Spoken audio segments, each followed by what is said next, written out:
Hi, my name's Alice. I'm a priest in the diocese and a curate finishing off my training.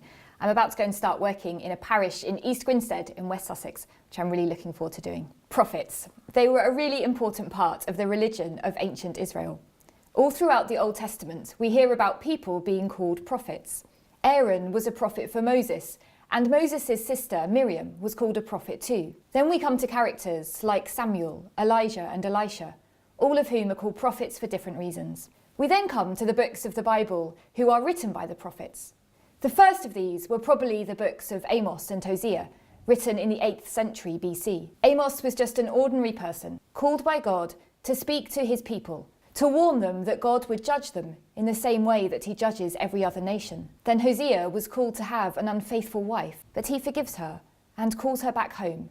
It's an image of how the people of Israel are called back to God. Then we come to the prophets like Micah, and perhaps the most famous in the Old Testament, Isaiah.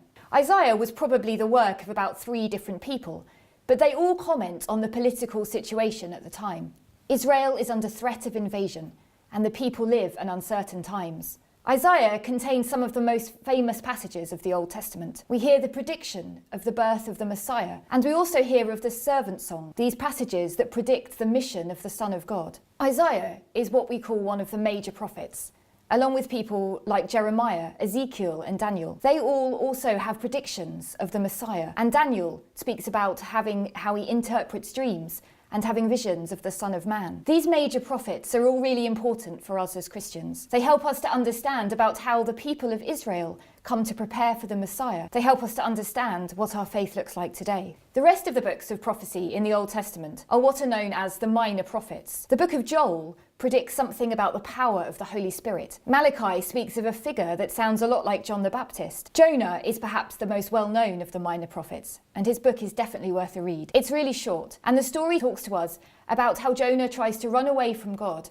but then he's called back. It's a story that's definitely relevant to us Christians today. Now, this might not sound like your ideal day, but one of the happiest days of my life was spent at the Kilnsey Agricultural Show in the Yorkshire Dales. For about 6 hours, we were sitting on a straw bale watching the sheepdog trials. Stream of shepherd after shepherd with dog after dog had to come and try and herd a herd of 6 sheep around a course and into a pen. It was completely mesmerising. The understanding between the shepherd and the dog was utterly astonishing. Every time the shepherd called something, the dog responded instantly. And when the dog started to stray off course, a simple call from the shepherd, and it was exactly back to where it should be. Now, as well as being a lovely image, it's also quite helpful for us to think about what the prophets are trying to do. A lot of what Isaiah speaks about is about what he sees as being a breakdown of social morality. People aren't behaving towards each other in the way that they should. Power is being abused, and the people who have the power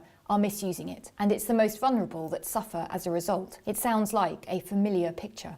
More importantly for Isaiah, the people aren't responding well to God either. A lot of what Isaiah speaks about is not predicting what's happening in the future. It's about pointing out where God's people aren't where they're supposed to be now. It's about pointing out where we are being like the sheepdog, not quite in the right place, and where God, as our shepherd, calls us back to where we should be. Unlike a sheepdog though, we don't usually respond instantly and without questioning. We usually think that we might have a better idea. The passage that I've chosen from the book of Isaiah gives us an idea why. Our pride gets in the way. Being human and having free will gives us a certain amount of power, but it's a power that we often direct towards the wrong things. Isaiah speaks about how people focus on getting rich, filling their coffers with silver and gold, instead of putting their trust in God. They were a people who had become proud, people who were putting their trust in their own power rather than in the power of God. And when we as humans put our trust in our own power, that's when things start to go wrong. That's when our relationships start to become skewed and the most vulnerable people in society